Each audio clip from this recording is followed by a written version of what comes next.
Hey fam, what's up? You've caught me rocking on our front porch. One of the things that I love about the house that we have is that the porch is big enough for two rocking chairs. And that's, man, that's something that I thought in this world, if I got a rocking chair on the front porch, that means I made it. And so maybe I made it. Happy Friday. You made it through another week. Good job. Here's the Happy Friday video. What I've been thinking about recently is the importance of cultural diversity in a whole lot of different ways.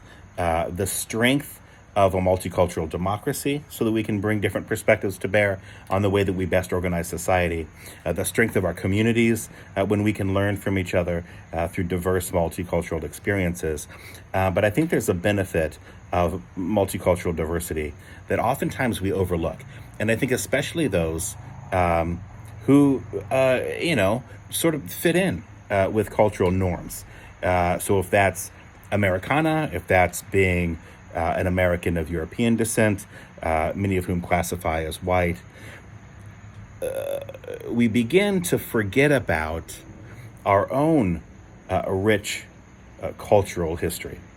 And that cuts us off from ethnicity, cuts us off from ancestors, cuts us off from deep meaning-making practices that our ancestors were engaged in that can give us a rootedness in the world. This has been on my mind a lot lately.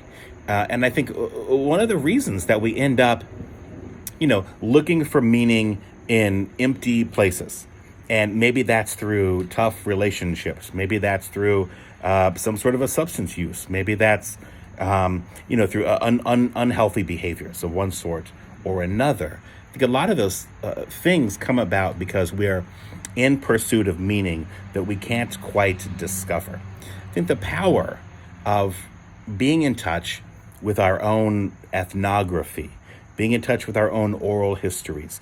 Where do we come from? What is our ethnicity? What is our lineage?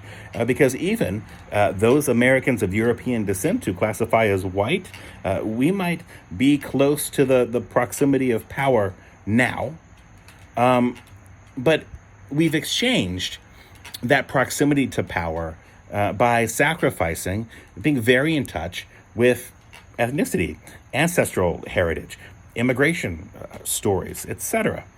And I think it's important that we reclaim those things. And I think it's too bad that things like diversity have become a threat to some people and have become a dirty word for some people, because really it's being in touch with our rich and diverse cultural heritage that does give us a rootedness, that gives us a grounding, that gives us a meaning-making practice in our lives. And these Friday videos where I try to give an encouraging message to everybody, I also give a message to the tribe.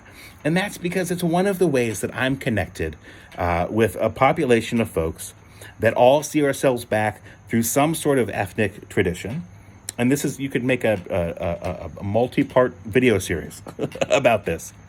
But I know that globally, there are a lot of people who are going to be saying Shabbat Shalom over the next 24 hours, wherever the time zone falls out around the world.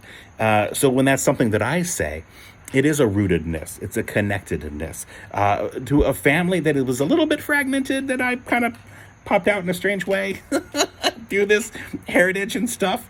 It connects me to that rich and deep history. That speaks to me from within my neshama, from within my soul, that is to say. And so don't be afraid of cultural diversity.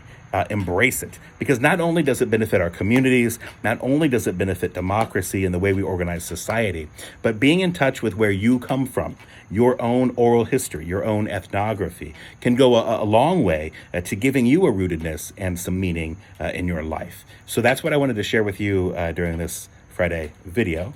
And it's in that spirit that I say to the tribe, Shabbat Shalom.